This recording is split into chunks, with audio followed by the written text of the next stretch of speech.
in the sense that I've been hearing from various quarters that they have been most proactive in their roles and not a typical government department. So they're doing a wonderful job, and I'm sure they have a very important role to play during these times. A lot of people might be thinking who this gentleman is, what background does he have, that he has come to conduct a session for all of us. So let me tell you briefly. I have spent more than 37 years now in this industry, and I was a teacher in a government college for 21 years. I took VR, of course. Then I've worked in different colleges in the capacity of either principal or director. I have gone back to the industry also from time to time, and I have worked in HR and L&D of different multinationals company in India and abroad. I am also a trainer on behalf of Government of India for various sectors. I train trainers for in different walks of life. So that is a short introduction for myself. And what we'll be discussing today, generally it is all known to all of us, because all of us have been in this industry for some time, less or more. So, but still, these discussions, they have a benefit also, that even the known points, when we discuss among ourselves, they become, their importance, their significance actually comes out from these discussions. So, you see, because I have been a teacher, I have been receiving a lot of calls from many of my ex-students, and all are SOS calls in the last 3-4 months. Sir, I've lost my job. Sir, I've been laid off. Sir, I'm being paid only 30% of my salary. Sir, I booked a flat 6 months back. How do I pay the EMI? I'm a trained counselor also. I've been trying to counsel them. I've been trying to look for something. It's not at all easy. So it has been a very stressful time for all of us. There are, sectors which have taken the maximum hit, and tourism and hospitality probably is the sector which has taken the maximum hit in all over the world, not only in our country, all over the world. Business has been hit. For our country, I can say, even in 2019, we contributed 9.2% of our GDP, this one particular sector itself. And there are, employment. This is one of the largest employers in our country. I have the data, last year, that is 2019, 43 million people were employed in this sector. And according to known figures, 5 to 6 million have already lost their jobs this year. So it has been a stressful period. But as I said, that as I always say, that every dark cloud has a silver lining. So there are silver linings also. I was looking at some alternative data that how it is going to happen in the coming months. You see, nobody is an astrologer or a palmist that one would be able to predict by the date itself. But with experience and with the things unfolding all around us, if we keep a close watch on what has been happening, with some learned some predictions can be made. We will come to that.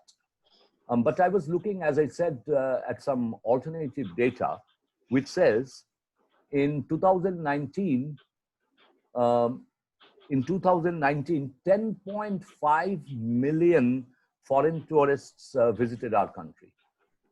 So in the coming days, in the near and not so near future also, this sector will simply disappear. We are not going to see any of these 10.5 million foreign tourists in our country. So it's a big loss for the whole tourism industry, not only us, the tour operators, but the whole tourism industry itself. But the silver lining, as I said, is that um, 26 million Indians traveled abroad in 2019, not for work, but for pleasure, leisure, vacations, meeting family and friends, staycations, etc. So these 26 million people will not be going out. They will not be traveling abroad, and they will remain in the country in the near and not so near future.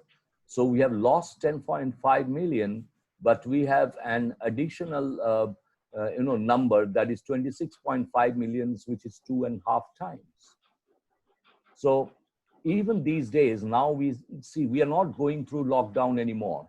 We are now going through unlockdown process, and most of the sectors have opened up. Yes, of course, people are still scared. People still do not have the confidence to come out of their homes and take a vacation somewhere else. But then we have to make sure that we do something by which people would gain this confidence to come out. um, how it is then going to shape up. A lot of sectors would probably take a much longer time to revive themselves. For example, the MICE sector, the events, the events when the large congregation of people are there. So that is going to happen much later. Then religious gatherings, like Kedarnath, Amarnath, these gatherings, the Kumbh Mela, these are also not going to take place very soon. Even the Ganga Sagar Mela, that would also not be there, at least for the time to come. Now, these are sectors which are taking the biggest hit. But then other sectors are emerging. Now, if somebody asks me, like, even it is all physical confinement as well as psychological confinement. My family has been indoors for the last 3-4 months, and whatever little bit of shopping, etc., for which we need to go out, I have gone out, but they have not stepped outside the home. They are also feeling the pressure, the mental pressure. So the first, opportunity, the earliest opportunity that I have, I will like to take my family out. But where will I take them? From Calcutta, I'll not be taking them to Kerala or Goa or Rajasthan. But I will like to take them to a place where I don't have to travel long distance and come in contact with a lot of people. So I will like to go to nearby places, which is probably a motorable destination, a driving destination, where I may take my own car, or I may like to hire a car and reach there. And also in small numbers, maybe my own family of 3 people, maybe another friend and his family in 2 cars. Something like that is going to be the order of the day. And here, the tour operators have to tap this new market. I was looking at some films, short video clips released by India Tourism. Where, for example, like I'm based out of Calcutta, I was looking at some uh, excellent properties in and around Calcutta. Most of the people have not even heard of those properties. That beautiful old zamindar houses converted into boutique hotels, where I don't have to drive for long. I don't have to even stop. There will not be any layover, and I can directly reach. So, the the my family, myself, we will feel more secure if we go to this motorable distance. Now, the point is that as tour operators, then we need to tap these new destinations. For example, uh, in when I was in Shiliguri, I had gone to, Darjeeling is very crowded. People would not like to go visit very crowded places at this moment. But I've been to places like, say, all of you would be knowing Tabakoshi, then Pagoda Chimney, Lamahatta, Takda, all in the close vicinity where from people from the Tarai region, they can, from the plains, they can easily reach in one day and then stay there. So no overnight journey, nothing like that.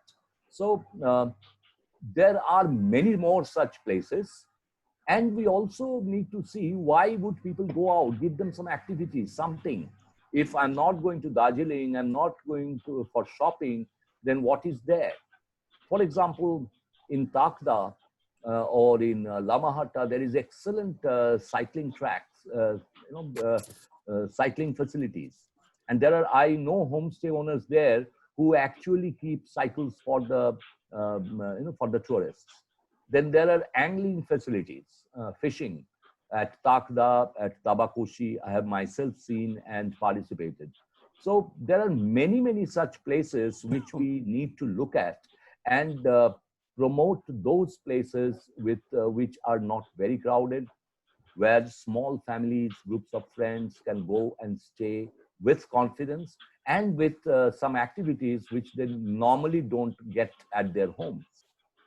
So such marketing with the help of India Tourism, you can always take, as I said earlier, Mr. Chaudhary and Mr. Nandi both are very proactive people. I have known them for a very long time now. Um, so their help can be taken in terms of making these small videos, in terms of making promotional materials, and reaching out to our existing customers as well as potential ones. Because as I said, these 26 million people who used to travel abroad, going at the drop of a hat, going to Mauritius, Bangkok, Seychelles, or Maldives, Sri Lanka, none of them will be going out during this time. So these people can be, tapped, and we should start our promotion. This is high time because sort of traveling has started. Last month, I in fact traveled to Siliguri. I was there for 2 weeks. This month again, in fact, today I'll be traveling to Siliguri after this webinar is over. So that is, of course, for work. But the point is that people have started traveling. And unless we travel, we won't know whether how safe it is. It is absolutely safe, even at my age.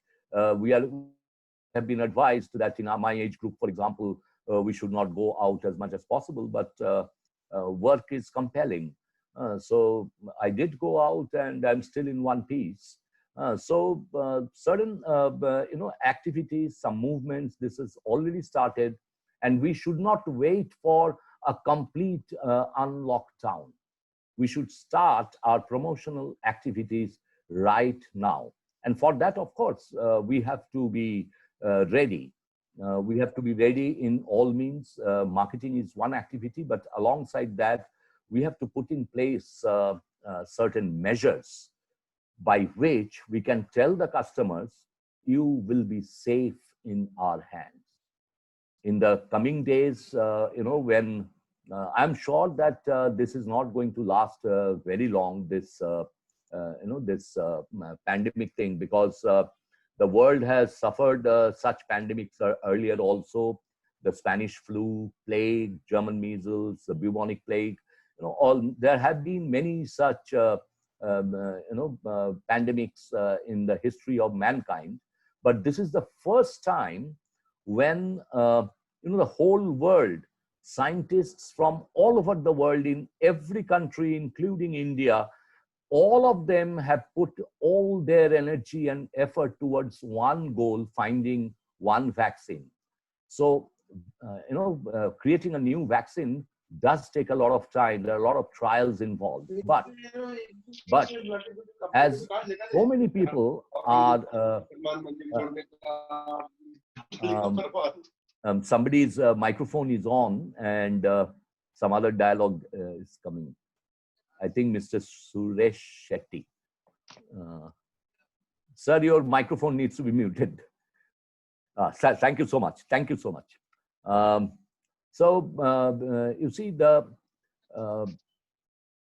the vaccine would be there either, or there is going to be herd immunity. We all know about herd immunity. Whatever happens earlier, it is going to happen.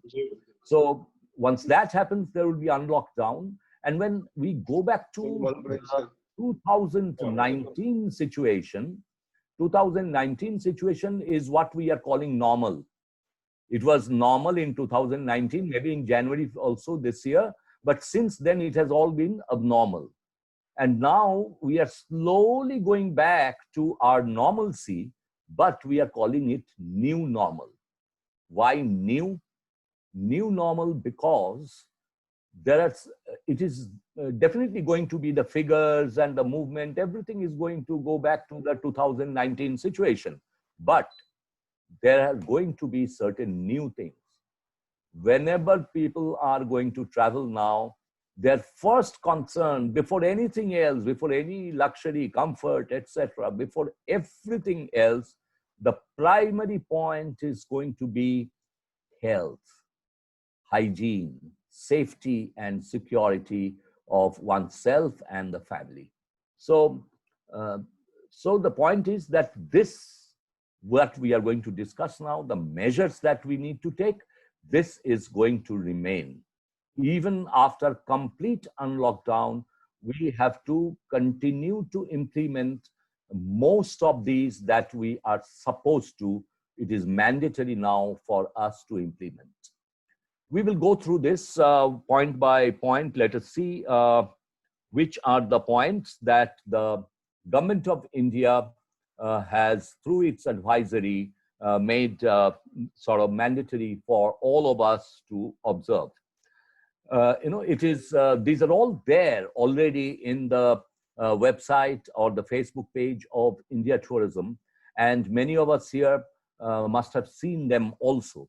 But at the same time, there is no harm in discussing them once, so that, as I said earlier, it hits us, these points, they hit us with all its significance. So the main, one thing in the whole tour operating business, whenever we are dealing with the tourists, we have to always remember that everywhere we have to take care of the health. Whose health? Of course, the tourist's health.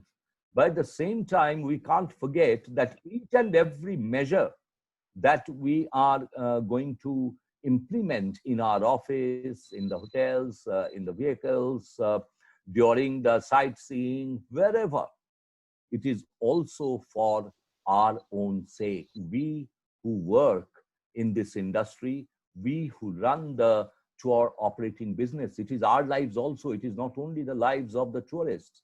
It is our safety, our health, our lives. So we have, we must realize this fact.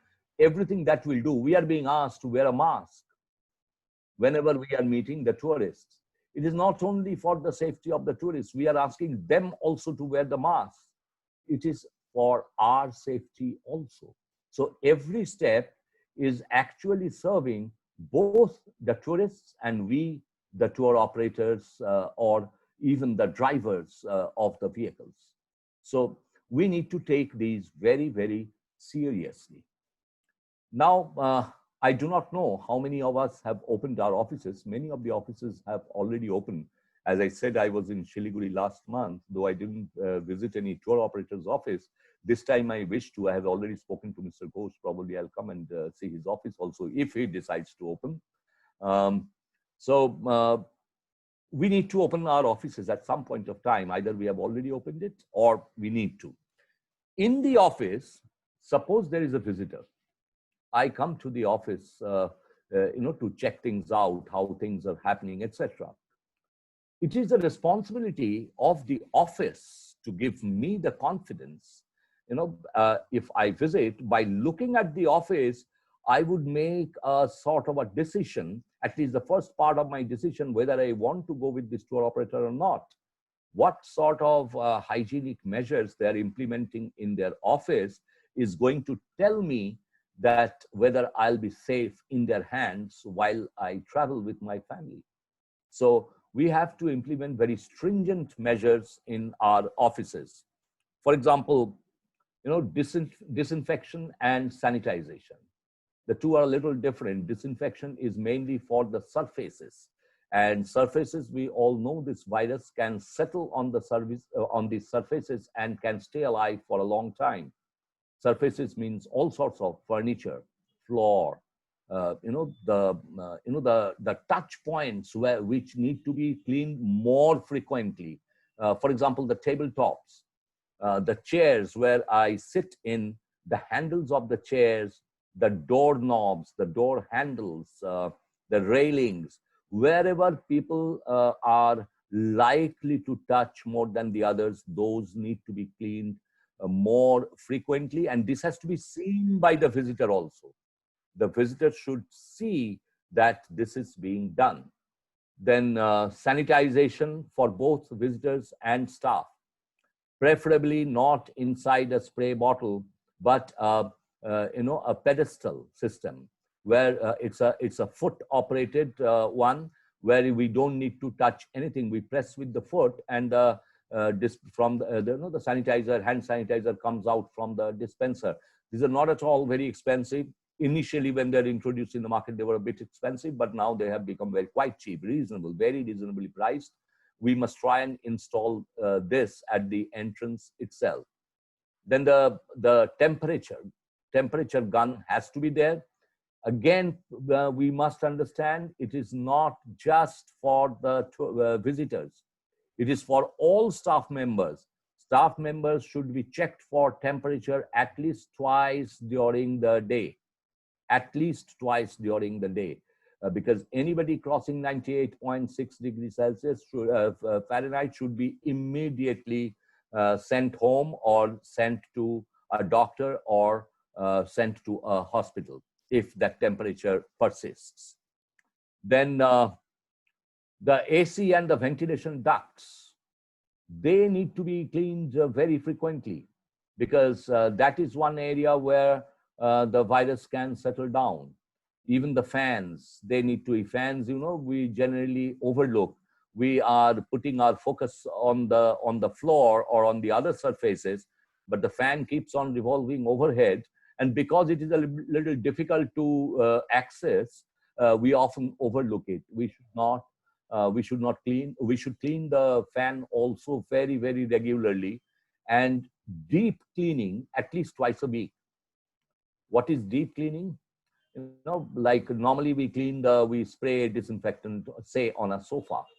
But at the corners where the cushions are there, at the corners, behind the cushions, under the sofas, then the toilet that is there for the office, that needs to be cleaned very regularly, very methodically, and with the correct cleaning agents. And believe me, even the India Tourism in their in their website as well as in their Facebook, whatever do's and don'ts they have given, in that even which cleaning agent to be used for what sort of cleaning, that is also given for the benefit of everybody. So please have a look at that. All of us should read that and follow it by the letter. Then for face mask, eye cover, that is very important. A lot of us, we are wearing face masks, I can see on the road, but the eyes are not covered.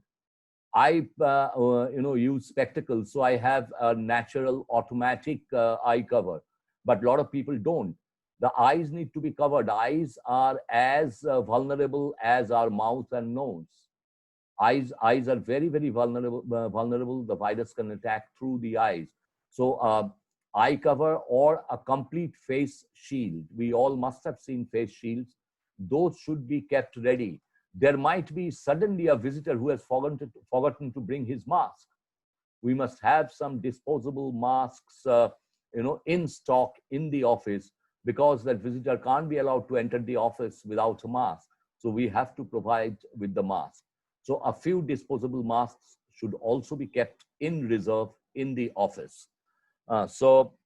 And of course, we should be in touch with a particular hospital or an ambulance, you know, who would be at our beck and call, and we can contact in case of any emergency, either for visitors, less likely, but for any staff, if it does happen, God forbid. We must have a separate corner isolated also, where if anybody is feeling sick, can be taken and seated there away from the others. CCTV has to be there. Most of our offices already do have, I know, but if we don't, in some offices, we must immediately install CCTV. Again, it might seem that it's a very expensive installation, but it is not, believe me. Nowadays, the prices have come down. It has become much more reasonable now. And why we need CCTV? It's mandatory because we need to keep a record of people coming in and going out, even of our staff members. We need to have this record because for any future, infection to any of the people, we can always look at the CCTV and find out who all this person had come in contact with and at what point of time. This needs to be established for tracing those people and quarantining them. So that is very important to have a CCTV installed. And in the office also, signage, if possible standees, if not, in the form of posters, all the do's and don'ts and the measures that are being taken by the tour operator itself. What sort of things the tour operator is doing regarding hygiene, health, and safety.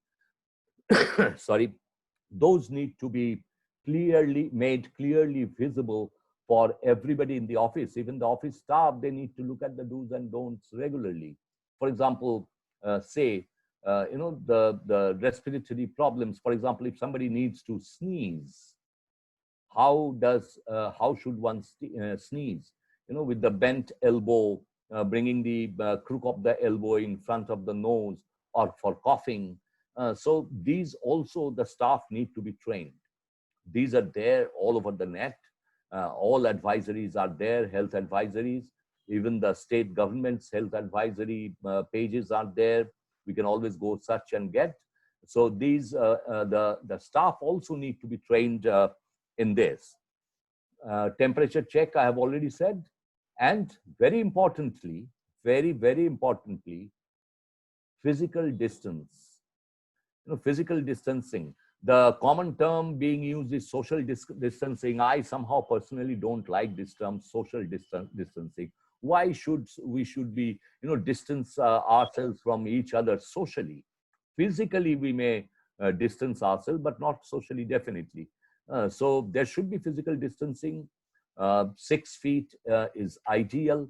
Many a time in the office space, that is not possible. So at least 3 feet of distance between two human beings should always be maintained. One member of office staff should actually reprimand another, be it senior, junior, whosoever, if one is not wearing the mask, if one is not following the protocol while sneezing or coughing. So that should be there. And another mandatory point given by the government of India is that each and every staff member in the office should download the Arogya Setu app, because we are going to tell all our tourists that they cannot travel. Simply, they cannot travel from one place to the other if they do not have the Arogya Setu app downloaded. And that is mandatory for employees also, please understand. And that needs to be done for everybody. As we are opening our offices, it is again mandatory that we have the medical checkup done for all the staff members who would be coming. And of course, a medical insurance. Everybody should be covered by medical insurance. These all may sound very tall orders, like we take precautions. What will happen to me? Come on, so many things you're asking me. That sort of an attitude is already there. among a lot of people, not only in India, it's there in America, Europe, everywhere. People are reacting that way. But the point is, why should we? When we are dealing with people, we are not selling, furniture.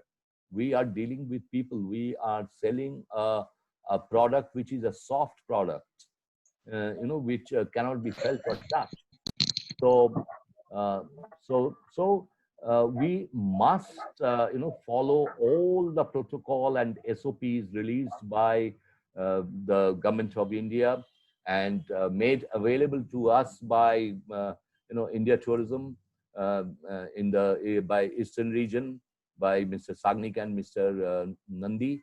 So please go through them and follow each and every each and every step that has been given there. For example, the vehicle that is being used by the office staff, if even the owner may be driving a car or there is a car for office work, the disinfecting that car after every use, every time it is used for carrying people, the car needs to be disinfected from inside as well as from outside. The touch points, as I had said earlier, very important. The door handles inside, the power window switches, the door handles, and the seats, the back side of the front seat where the people sitting at the back of the car may touch anything, the steering wheel, the gear knob, everything needs to be disinfected frequently and regularly. Then, as we are going to, and very soon things are going to start. If we start with our marketing activities now, very soon, it is our prediction, in a month or so, people will start traveling. They have already started traveling. I know one or two families who have already traveled during this period. And it is allowed now. It is not that we are being asked to stay inside our homes anymore. We can go out for work or for a vacation, a staycation, let's say. So maybe a short duration one in small numbers. But bookings have started. One thing we have to remember, there cannot be any physical booking, no paperwork. It all has to be digital. Everything, all communication from both sides, from the tour operator side as well as from the tourist side, it has to be only digital. So if we need to create particular platforms, websites, something, this is the time, and immediately we must do it. One point here I would like to mention: if you go through the the government advisory in the tourism website, India Tourism website, you would find that it is mandatory for all inbound tourists, all foreign tourists, to have COVID test done before traveling. It is mandatory, and there is a self-declaration form for them which needs to be filled up digitally and submitted before they can travel, before they can book a holiday or anything. For us, for domestic tourists, it has been recommended that the same procedure be followed. My suggestion from my experience to all the tour operators would be, let us follow it even for the domestic tourists. Believe me, if I am a tourist, if I am a guest, and I'm going out somewhere, and if my tour operator insists, sir, all my employees already have gone through the COVID test, they're all negative. Sir, I'm extremely sorry, but you also need to undergo this test because we all need to enjoy our lives in a very safe environment. This is the way we put it across. And this we all together must try and make mandatory, for all of us. Then when the tourists are traveling from one place to the other, logging is very important. The driver picks them up. The driver himself, you see whether the car belongs to the tour operator or a hired car, whatever. As tour operators, we must see that the driver is also following all hygiene protocol. He himself must carry, for example, temperature gun. He himself must wear, face mask and hand gloves, everything, and carry sanitizers, etc. And he should be able to log. Okay, we started from this point. We stopped at this point for some tea and refreshment, and then we started. We started from this point, resumed our journey at this time. Sorry, at this time, and then we have reached now our destination. So this logging has to be there digitally, even while the people are traveling. This is again for tracing. Suppose the tourists stop at a particular place and have tea and refreshment at a particular stall, and later one of the tourists tests positive, then everybody at that stall at that point of time, they also need to go into quarantine. So this tracing back is made possible only if we log everything that's happening with the tourists or the whole movement of the tourists. So point-to-point logging, and the detailed itinerary has to be there available with everybody before even the tourist starts his journey. Which vehicle, who is going to drive, how long it is going to take to reach, and what are the layovers, and what is the destination, from which day to which day, from what time to what time, which all places they would visit from there. Even that need to be planned beforehand. Nothing, no plans after reaching there, because we have to get ready accordingly. So all this info has to be, passed on digitally. And we have to remember small groups, according to the advisory released by the Government of India, not more than 10 to 15 in a group. So we must follow that. And there is a suggestion from my side for all the tour operators, that this is the time that all of us should collaborate together. Like I talked about this COVID-19 test.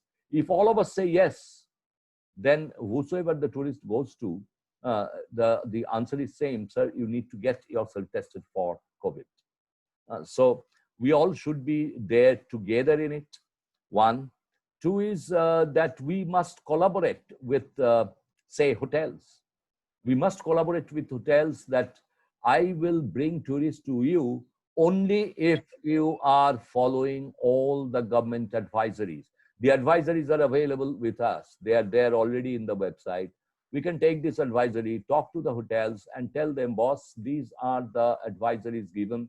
We are going to tell our customers that we will book a place for you where your health is going to be 100% safe.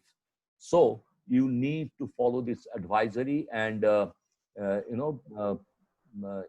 please make sure that you follow everything there.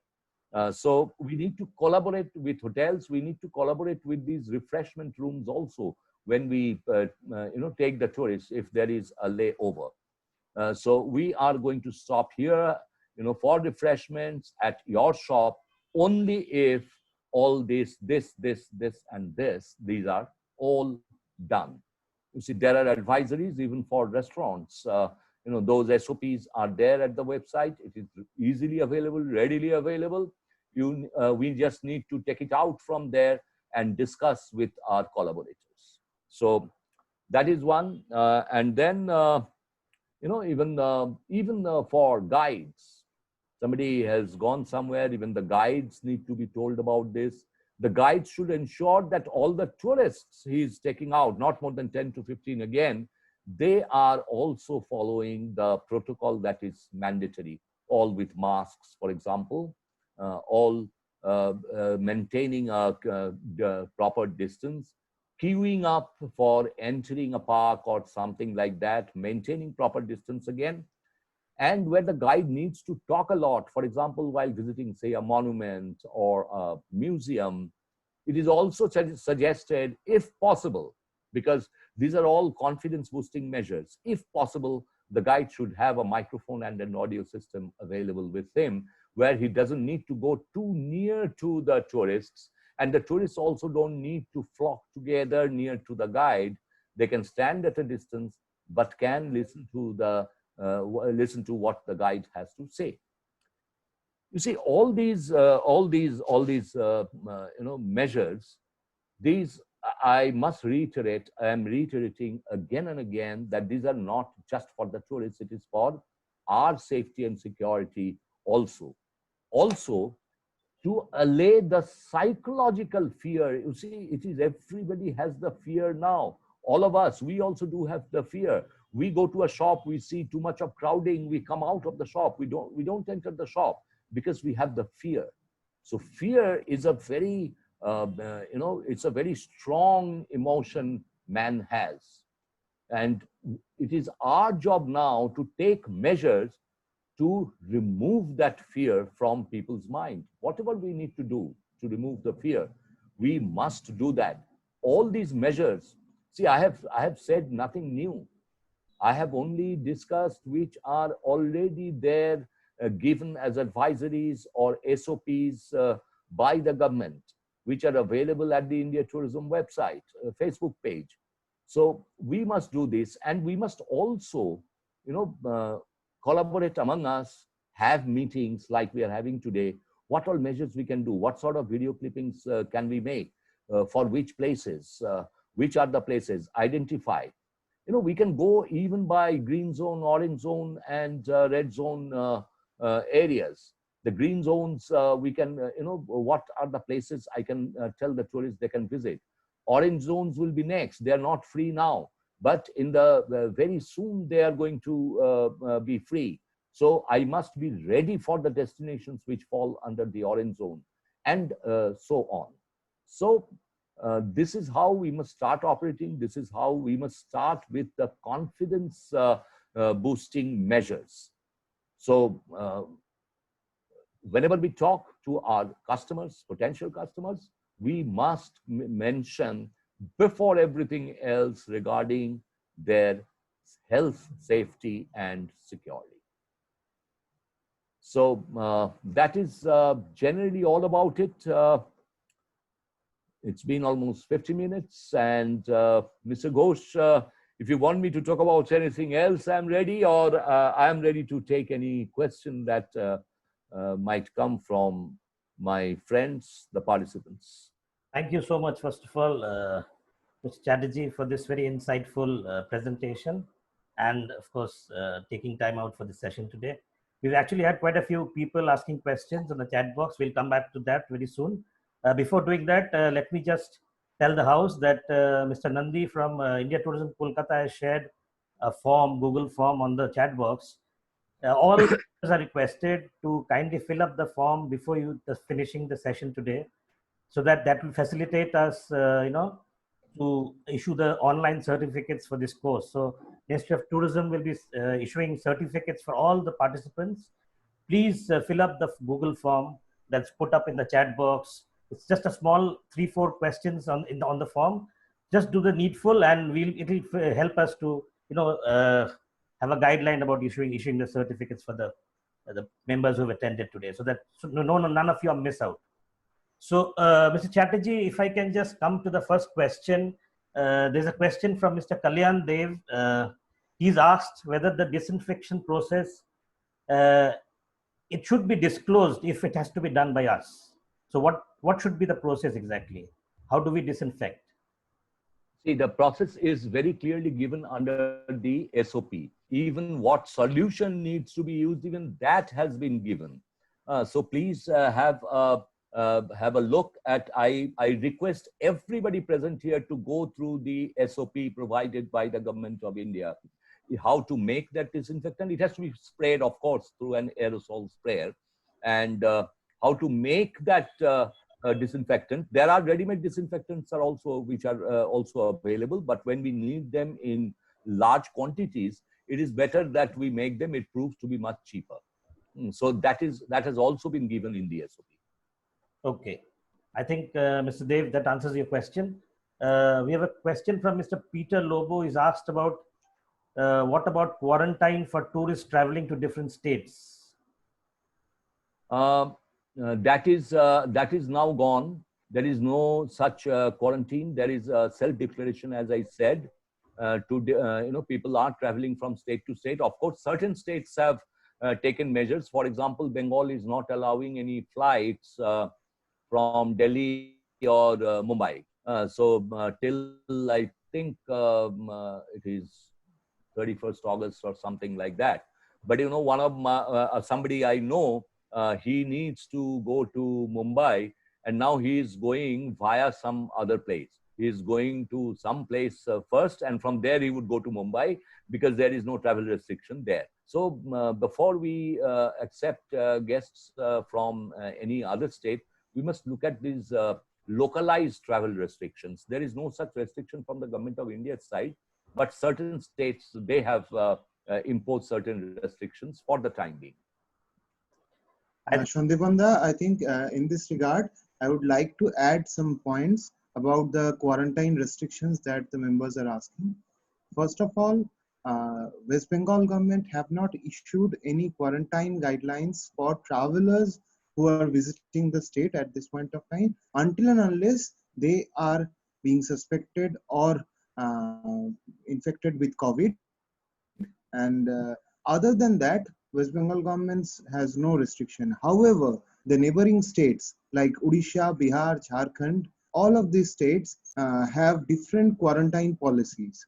Like Odisha, for Odisha, earlier it was if somebody is traveling to an urban point like Odisha, Konarak, Bhubaneswar, Konarak, or some urban places in Odisha, then they have to stay at home quarantine for 7 days. People who are traveling to interiors, they have to stay in quarantine for 14 days. It was till 27th of last month, 27th of July.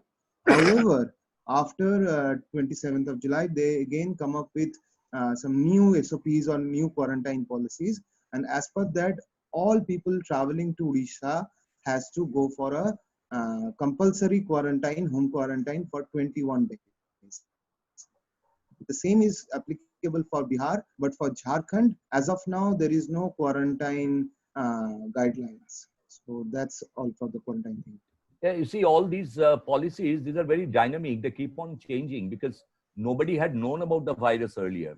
The way the scene is unfolding, some new restrictions are coming in or restrictions are being lifted. We have to be, have a constant watch on these changes in the restrictions. Yeah, fair enough. I think as the situation demands, I think the state might go by that situation. So correct. We've got a very interesting question coming from Mr. Prashant Gupta. Sir, as you know, that GIT travel will be the most affected due to this pandemic. So his question is, what will be the size of GIT in the coming days? I mean, what could be the group size in terms of people traveling together?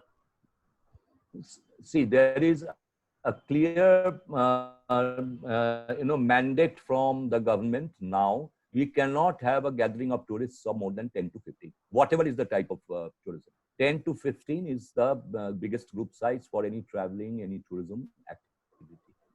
So we have to go by 10 to 15 till some mandate comes from the government.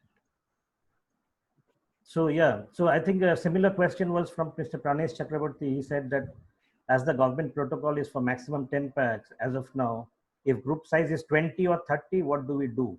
Generally, we provide a vehicle for 6 packs. Then you have to provide 2 vehicles, like in four-wheelers, like four-wheelers like I think Innova or Desire. There's maximum capacity is 2 as of now in Bengal and other neighboring states, and it's a common pan-India protocol.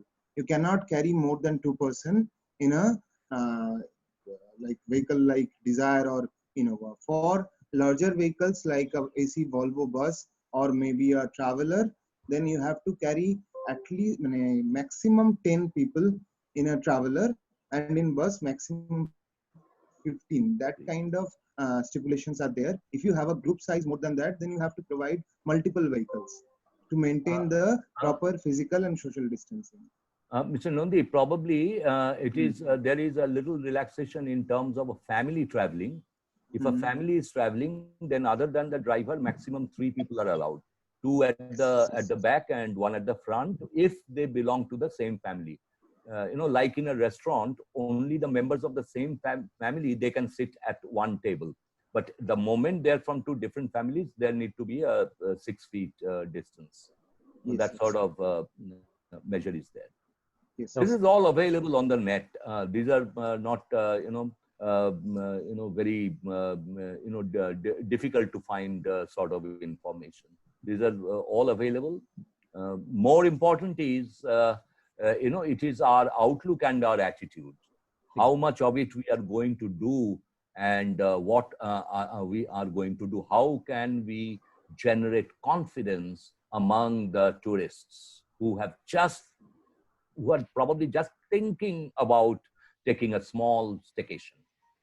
Maybe I need to go out for 2 days with family. They have started thinking now. So how can we catch them and tell them, sir, you are going to be 100% safe with us? This is our main concern at this point of time. Exactly.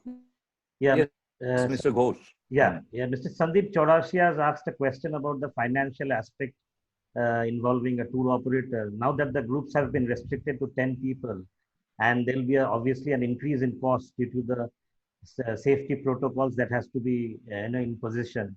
And of course, due to a smaller size of the group, the cost sometimes gets escalated. So how do you strike the balance? That's a concern basically more than a question. So if you have some insights into that, please. See, this will be different for different tour operators.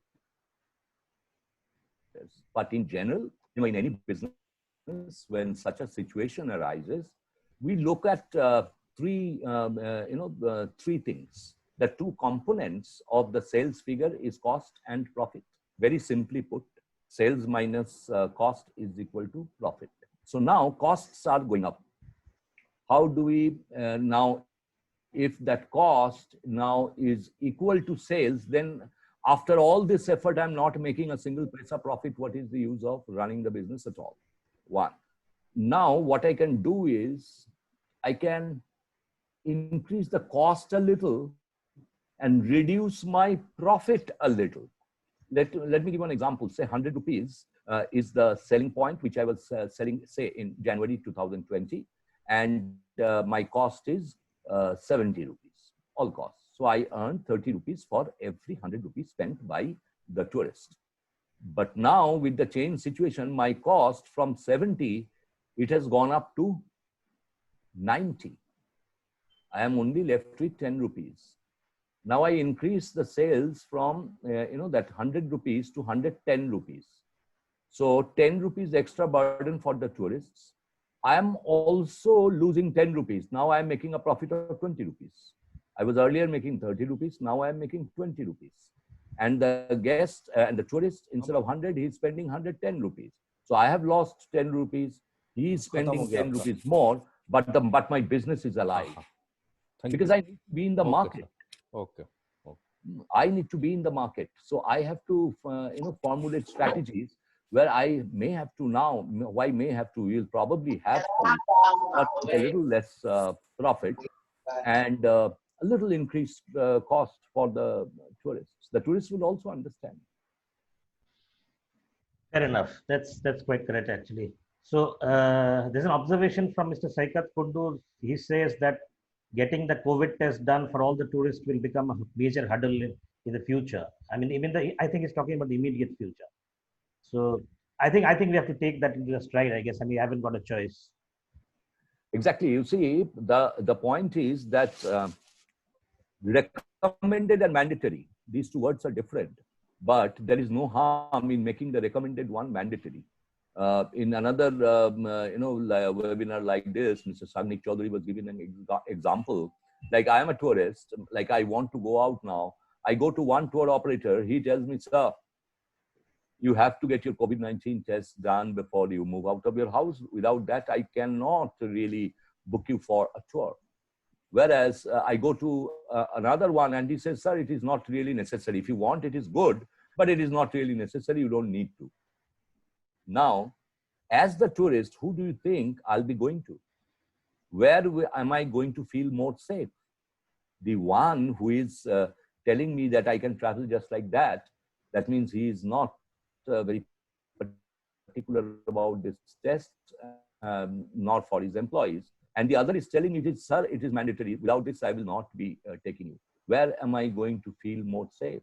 Even if that getting that test done is a bit of a trouble for me and my family, whereas testing centers are now available many more. It is not just the government health center where you wait for a long, we get the results in 24 hours. Such testing centers are available in all tier 1, tier 2, tier 3 cities also. There are testing centers.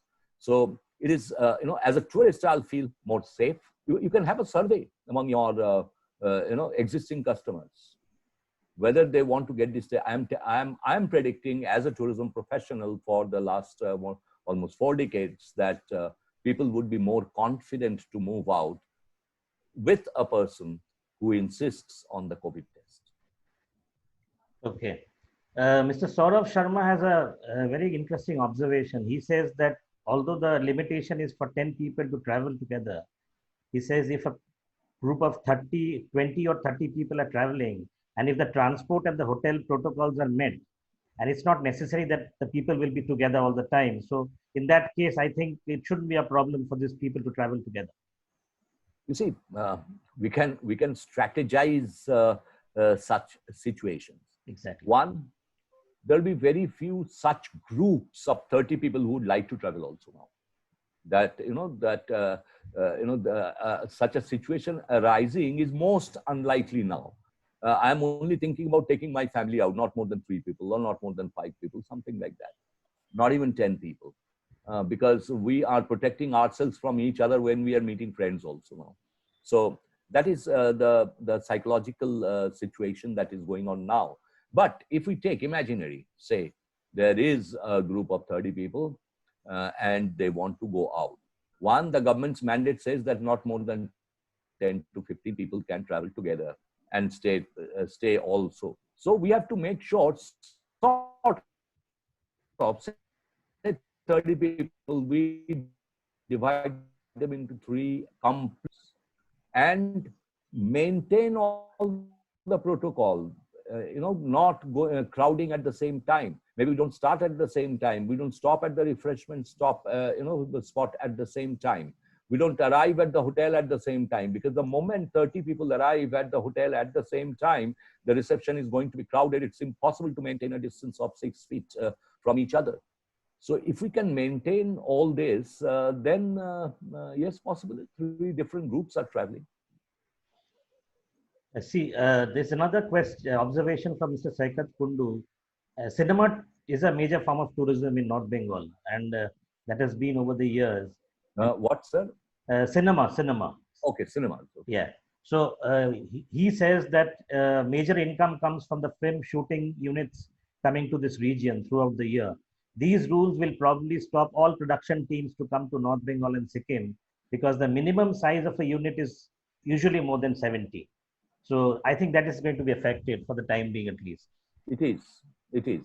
You see, because as I said earlier, you see, for example, if you take the hospitality sector, which is very much a part of us only, part of tourism, you see, the restaurants are opening up now. Most of the restaurants are open, though they're not getting much business. As I said earlier, you may think about 30 people moving together, but how many of such groups will actually be formed by the tourists themselves? That is the question.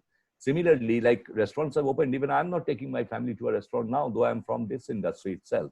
So, there are certain areas which are going to open up much later than the other areas. For example, in the hospitality sector, the MICE segment, MICE means, meetings, incentives, all meeting events where large number of people gather. That event is not going to open up very soon. Like the malls are not yet open. The theaters are not yet open, the movie theaters. These are not, they are going to open later than many other areas. We should thank God that at least now we can think of taking small groups also out.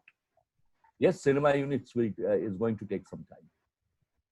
The two of our members have asked about the clarity for the exact number of people that can be allowed in an SUV. Shayat, I think, spoke briefly about desire. I believe there is a different. It's a West Bengal government. It was mentioned by West Bengal government, and for transports in general, transports in cities and even in Calcutta, when we are hiring a Uber or some other vehicle, they are mentioning this thing specifically. So please check with the West Bengal government for It is this. better to check the state website. Yes. They have all the SOPs given regarding such things. Like, for example, in the flights, the middle seat has to be left vacant. Similarly, even in the cars, there has to be some seats vacant. So we need to follow that protocol. And these are changing almost on a weekly basis. So kindly check regularly in the office. Somebody should be task of checking this Government of West Bengal website on a daily basis. Every day it should be checked for new information. Yeah, I think that's correct. Sir, there's one more question from Mr. Subroto Mojumdar. He says that guest might visit a few places in the eastern sector. So if he wants to go to the neighboring state, basically he's talking about the quarantine rules that might differ from state to state. So I think multi-state travel will be difficult for the time being, of course, actually. For the time being, and as Mr. Nandi has already clarified, different states have different quarantine rules. In West Bengal, no such rule is there. But Odisha might have, inside. We must check if somebody wants to go to Bihar. Like I said, I'm going to Siliguri tonight, and I'll be staying there for 2 weeks, and I have plans to go to Bhagalpur for 3-4 days. But I don't know whether I'll be able to go or not, because I must check their website the day before I go there, not even now. The day before I plan to go, I must check what is the latest status of their quarantine rules. So accordingly, I will plan whether I can go or not. Shantipanda, I would like to make a request on behalf of Anshuman sir only. I think sir has to catch a train to come to Siliguri only. So I would answer all the questions. We should thank Anshuman sir. Once again, I would like to mention something about him. He is a national award winner, a master trainer for Government of India for last 30 plus years. He served as a professor, as a senior professor at IHM. He was training head at Ambuja Neotia Group and Taj as well. He is the present director of IIS Siliguri as well as Neotia School of Hospitality. So we were so lucky to have him on board to accept our invitation to be our trainer for this entire series of new normal hospitality training. So I would like to thank you, Anshuman sir, on behalf of. Thank you so much for remembering that I really do need to catch a train. Yes. And is Shagnik here? No, sir was there. Sir just called me up that he was asking, sir, whether you were relieving, sir, or not. That's how. He's still so caring. He's still so caring. A fantastic gentleman he has developed into. On behalf of all the stakeholders, I would like to thank you personally. And it's been a pleasure to have you on the forum. And since we are lucky to have you 3 more times during this month, and we definitely wish you a very happy journey. Thank you so much, Mr. Ghosh. I fervently pray to whatever God is there that day comes soon when we can physically meet, sit together and discuss things over a cup of tea. Thank you. Thank you so much. So I wish everybody that, and I wish everybody success in the coming days in their business. Thank you very much. Thank you, everybody. Thank you, sir. Thank you, sir. So Shantipanda, we would continue with the questions. I would like to make a point on behalf of India Tourism Kolkata, first and foremost, to all the members, our dear ones of ETHOA, that why we are doing a specific meeting or webinar on new normal hospitality. See, the idea is to sensitize our tour operators, our hoteliers, our homestay owners about these protocols. We have already shared the links of these protocols at the chat box. You can find these protocols at tourism.gov.in. At any point of time, you can access them, go through them properly. See, the idea behind this entire initiative is to get ourselves ready to bounce back from this dark stage of dark days of tourism. And see, the thing is that at every field, every sector, if you count, that they are trying to come back from the present standstill situation, following certain norms. They are preparing their marketing strategy. They're changing themselves. They're modifying their marketing plans, sales plan, everything in accordance to the government protocols. At the same time, they're trying to convince the industries, different industries, the restaurant business industry, the takeaway business, eateries and stuff. Everyone is trying to adopt some kind of marketing strategy. So ours, for the tour operators, it would be specifically how safe to travel with us. When you maintain all these protocols issued by Ministry of Tourism, Government of India, and Ministry of Health and Family Welfare, the general COVID protocol, the questions that you are asking, what kind of solution and stuff, these are specifically mentioned by Ministry of Health and Family Welfare. If we maintain all these protocols, and just you need to take some shots, you need to make a small video or teaser kind of thing, and just release it. Whenever you are making a sales mail, you are sending a mail to some prospective client, send that video that we are maintaining this protocol. You're washing the vehicle with proper kind of sanitizer solution. You're training your employees. You're treating the guests with utmost care. We have to start at some point of time. If we don't know, none of us are promised. We cannot predict the future, how long this COVID is going to stay in the country and globally. So what would we do? Shall we stop our tourism activities forever? Or shall we start marketing ourselves in a more meaningful manner? I know there are incidents, we all know that there are incidents that haven't happened in destinations like Mandarmani or Duars, where people, some of you, have tried to open up the business, tried to carry tourists, but faced some kind of resistance from the local community. You know why that has happened? Because the local community has not been sensitized properly about the kind of initiatives that you all are taking. If you are maintaining all possible protocols, including that COVID test, I would definitely, Shantipanda, when sir was saying, when Anshuman sir was elaborating that SOP, he was explaining this COVID test factor. I would stress upon this. This is very important. It is even being accepted in many first world countries now, that whenever a tourist is traveling, that person is asked in the first mail itself that if you want to travel with us, you have to send us your COVID negative report 24 hours prior to your arrival at destination. How does it work?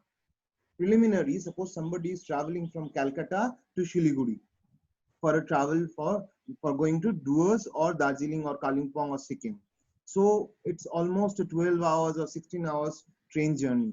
Or maybe if he or she takes a flight, then maybe it would be a 2-hour or 3-hour journey. So nowadays we get COVID results within 18 to 24 hours, maximum 18 to 24 hours. So you give a special offer kind of thing, just a small thing, that if you get the COVID test done and if you give us that certificate before traveling, then your booking stands valid. If not, then we have to return their booking amount. There'll be a specific terms and condition as part of your booking mail, initial sales mail, that these are the terms and condition. If you get your COVID test done, then your booking remains intact. Otherwise, it stands cancelled. So that thing has to be kept in mind. At the same time, suppose we are engaging a escort or tour escort or guide or a driver with the entire team, entire like family whom we are providing service. We have to make sure that the driver is also tested prior to that itinerary or the journey begins. So you must be saying, ki, how is it possible to get the driver tested every time a tourist or a journey begins? No, you don't need to test him every time. If it's a continuous thing, suppose he has been tested negative and traveled with a group for 3 nights, 4 days, and normally it gets validated, just get a health certificate, just get yourself connected with a proper doctor, a doctor with a degree, basic degree, and that person has to give a health certificate that yes, he was tested negative and still dead.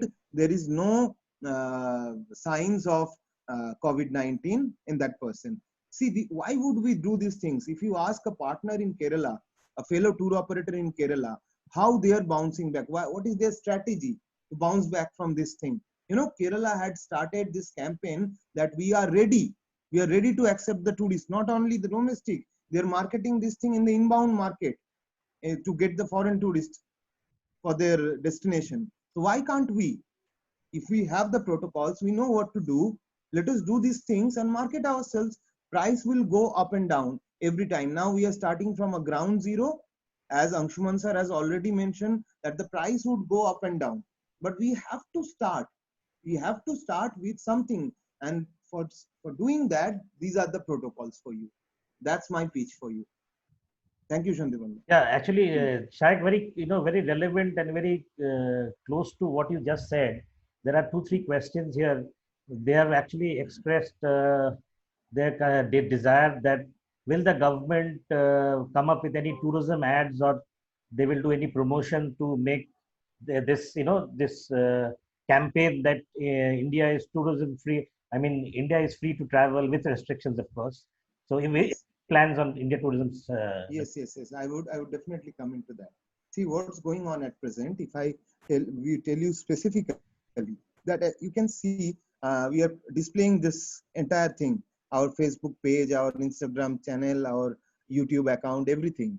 So what we are doing at present is that we are marketing these destinations in and around us in Bengal and neighboring states, and we are marketing this in a way and showcasing that see these are beautiful destinations and here people are responsible. The tour operators, the hoteliers, they are responsible. If you have any of you have seen the last live session of India Tourism Kolkata at our Facebook page with all the heritage stays of Bengal, South Bengal to be very specific, in that live session also each of the heritage property owner, they have shown that how well they are maintaining the COVID protocols. What are the measurements they have taken. Similarly, we are going to promote see, tourism is not a like primary need for human beings like education, health or something. When tourism happens only when somebody feels suffocated in their day-to-day life and they want to go and express and explore themselves in a different location from his home or residence, point of residence. So what happens is that we are planning the entire marketing in a specific way, so that through radio channels, through social media marketing things, through magazines, through newspapers, we would market all the places. We are already marketing. We would market all the places which are COVID free or ready to serve you amongst the COVID situation. If you get our point, we are trying to publicize the hashtag work from vacation concept in every way possible. So I think Shandibanda, I made it clear the marketing strategy. That's Yes. fair enough. So what we'll do now is we've touched upon most of the questions. If any of you might would want to ask any question to Mr. Nandi directly, you can unmute yourself, introduce yourself, and just ask the questions. We'll take another 10 minutes. I think if Shaik is not tied up, another 10 minutes. We close this session by 5:30. So we've got 10 minutes of time. If anybody wants to ask a question, please raise your hand, unmute yourself, and go ahead with your question by introducing yourself. Shayog, this is Krishnashi from Northeast Holidays. Hi. I'm audible, I suppose. Yes. Please. See, Shayog, in this normal, couple of things has to be taken care of. Like, you also understand, though the finance minister has told that MSME loans has to be given to the travel agents, but the actual reality, I am suppose all my fellow, co-owners would be knowing that new normal actually is not supporting tourism. So whatever is being actually done at our end is from our savings. Now all these particular things, how is India Tourism is going to take it forward to the government, and maybe the central government and the state government comes up with a policy wherein we all are supported in a way. If you can throw some light on this, and maybe I am sure all my colleagues would be agreeing with the points which I have put in. Thanks. I think though Shandipanda, we had decided that we are not going to answer anything related to the other ministries. See, Ministry of Finance is a entirely separate entity, and we, the Ministry of Tourism or its regional office, has no parts in either providing. We cannot provide financial assistance from our end. All these kind of financial assistance schemes are under the jurisdiction of Ministry of Finance, Government of India. To be very specific, to be very honest. The second thing is that our Honorable Minister of Tourism has formed a committee with senior officers from our ministries and all state tourism departments and corporations, state tourism corporations, to formulate a revival strategy, for which the meetings are going on. I think I should not reveal the dates because it's not decorum. The proper decorum has to be maintained. There are meetings scheduled even I think within 10 days of time from now, in which this kind of things would be discussed. So this is not a proper forum where we discuss the financial matters which are not under the jurisdiction of India Tourism Kolkata nor the Ministry of Tourism. Thank you, Shoaib. Thank you. Yeah, Can I ask one question? yeah, if I can just request, Just a second, Shandipan has to make something clear for all the viewers. before you ask, go ahead with your questions, House. I mean, let me just make it clear, and I said at the beginning that we take only pertinent questions and relevant questions only related to this program. So please don't ask questions which are little, awkward and difficult for, people from the tourism to answer, because these are all matters of policy, and it's depending on decision of the government and the different departments. So let's keep it at that. I'm sure some help will be on the way, but we will get enlightened about that. So anything on the session, please go ahead. Anybody else? Yeah. Yeah, hi. Hi. Yes. I think Hi, can I Pranesh, speak? Cheryl, just a second. Pranesh was speaking something. It was Let us hear really, it from Pranesh, then we would come to you. hi, this is Pranesh. I'm the director of Kalpadeep Holidays and Events Private Limited, as well as the member of ITUA. Hi. So it is really wonderful to hear you all great discussions on the table. So my questions is that it is a very prominent. You said that the interstate traveler has to has to done the COVID test before they travel, right? Yes, yes. This is So my recommended. question is that, as I observing nowadays, it's a commonly, it's not very officially, but it's commonly I'm discussing that fact that people are not going through so much of COVID test until unless they are facing so much of major issues of health, right? So if we made the bound, if someone is querying, send a query and they are going to finalize it, if we make the bound to make the COVID test fast and send us the certificate, do you think that that will help? That will help our tourism sector initially? That because we have to start up now, and obviously, obviously this is the also questions that if anyone is feeling that not so good and they're thinking for the COVID test, definitely they will not make a plan to travel, right? So is it? Do you think it should be mandatory to take the COVID certificate before they travel? Because scenarios everybody knows. Because if someone is not COVID positive, even if they are going to some for test somewhere, right? There are huge chances to get positive, because of certain issues or some. Everybody knows that.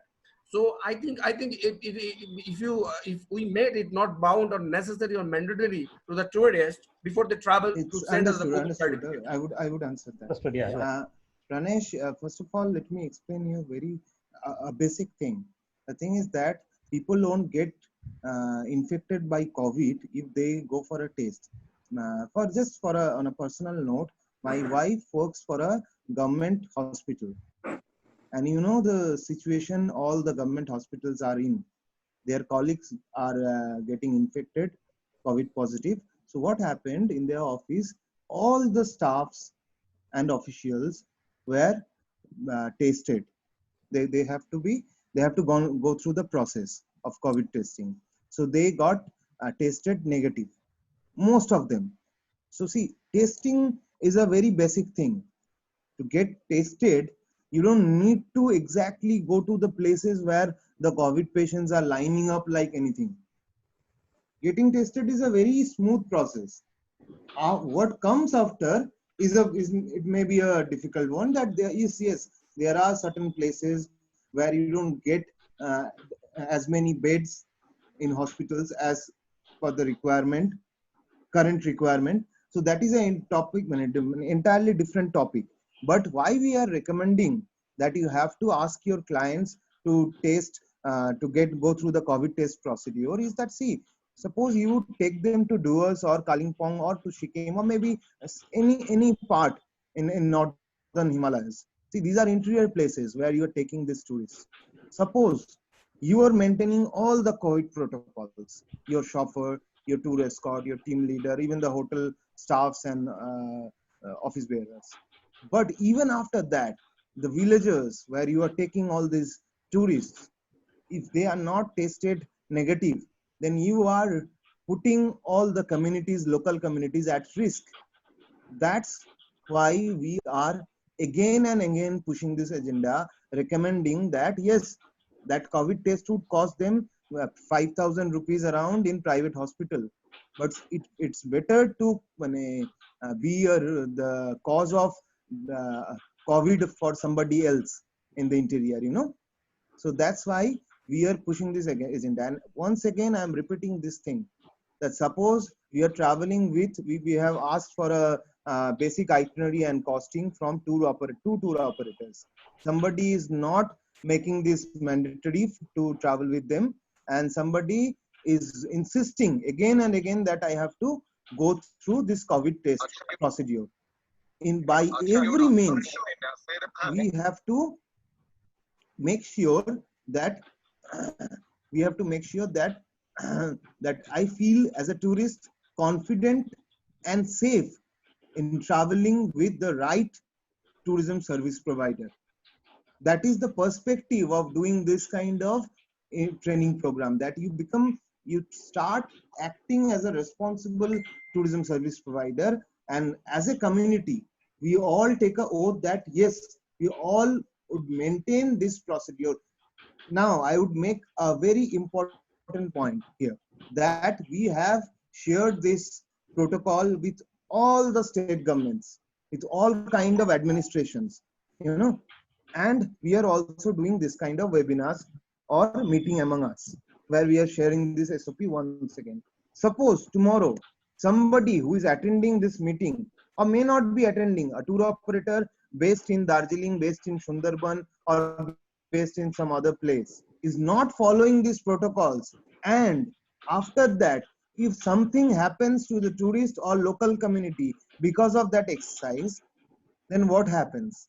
Then a negative, I'm not talking about any kind of punishment or something. The major punishment that would happen to our community, the tour operators, is that we will all be labeled as irresponsible people who are putting the life of local people, local communities at risk just for our own profit.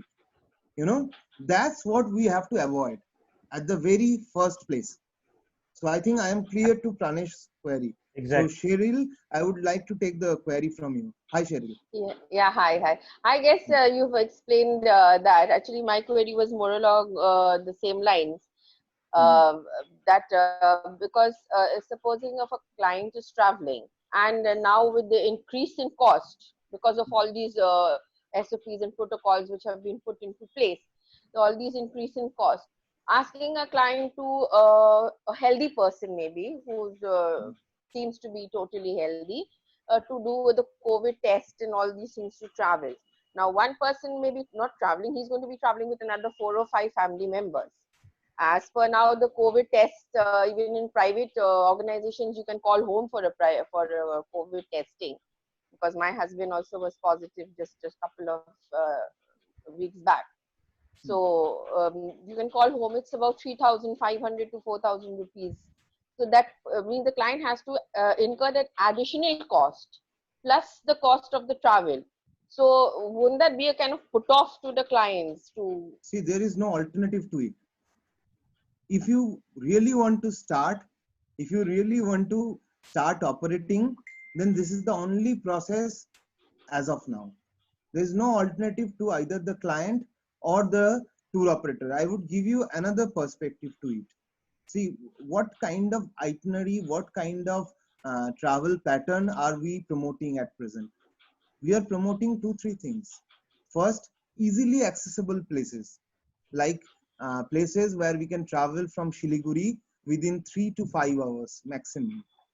And the kind of, it would be a long haul holiday, you know, they have to, they would, people would like to stay there for a while amidst the nature and kind of biodiversity. They don't want to be like, see, places like Calcutta, Darjeeling, or any other crowded place would be avoided by a genuine traveler as of now. So what would happen? They would travel to some village in Tinchule, they would travel to some places in Duarts, they would travel to a place in, suppose, Mongpu or Lakpanchar, and they would stay for a week long time over there doing their work.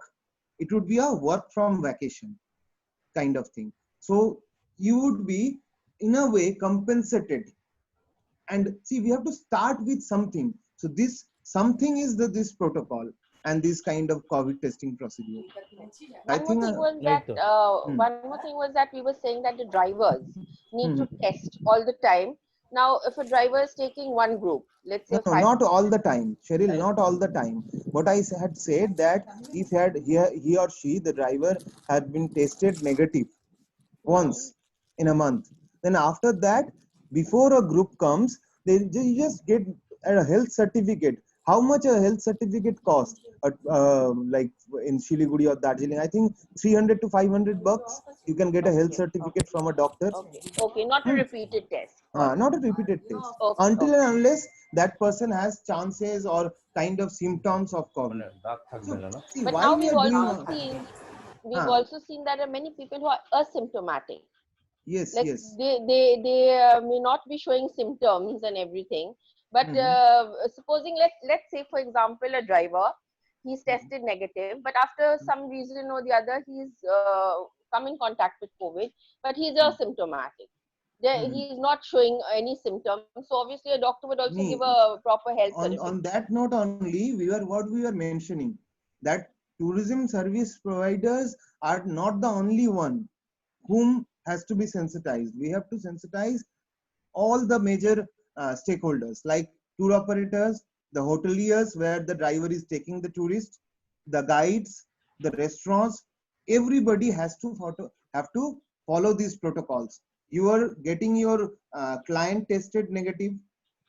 You're taking the guests who are negative only, no, COVID negative, and you are putting them in a hotel where staffs are getting tested on regular basis, at least in 20 days or 14 days.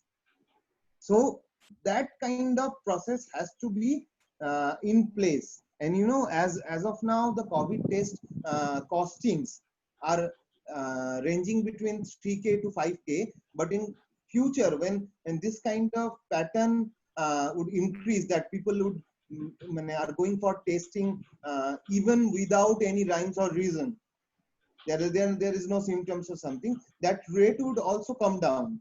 So we have to follow these basic points, that we are sending a tourist who is COVID negative to a hotel where staffs are COVID negative, they are eating at a restaurant where there is no COVID positive patients. That kind of situation has to be created. Otherwise, tourism would not be feasible in like near future. Okay. Shayak, thank you, Cheryl, for your questions. I think we are way over time, and I would like to take this opportunity to thank Shayak once more for this initiative that you have taken for the ITHWA members. I think we're all grateful to you, and we definitely will look forward to the future sessions in the next weeks of August. Thank you so much. I would also like to thank, although he's not here, I'd like to thank Mr. Chatterjee, Dr. Chatterjee, for his time, and obviously our regional director, Mr. Shagnik Chaudhary. You make a very great team. India Tourism and ITHWA have been working closely, and we pledge to work in the future together. And thank you all for your participation. Before I leave, once more, a gentle reminder, please fill up the form to enable us to issue the certificates for all the participants for completing the. Where's the form? Yes, The form is in the chat box. it's in the chat box. Please take the form, and in case some of you don't have not missed out, please email to secretary@easternhimalaya.org. It's secretary@easternhimalaya.org. I will send you the form in case you have missed it. That's the second line of defense, of course. But please, it's there in the chat box. It takes only 2 minutes. Take your time out, fill up the form, and you'll get the certificate in due course. So thank you everyone for your participation. We had a very engaging and very lovely session on tour operators. Next Monday, we'll be doing the next session on hoteliers. Till then, stay safe, stay happy, and have a great time. Thank you. And follow India Tourism Thank you Kolkata all. And in our social media handles. very importantly, on Twitter, on Facebook, and on Instagram, they have been very, very active, especially Shayok, and he comes up with lovely sessions. He's got some forthcoming sessions, which you get information on the Facebook page. So please follow Facebook, India Tourism Kolkata on Facebook. I'll put up the link in the ITHWA WhatsApp group, so it's easier for you to locate the page. Follow the page and keep posted about the events of India Tourism in the future. Thank you. Thank you all. And Namaskar. and Thank you. thank you. Stay safe. Thanks. Stay safe. Jai Hind.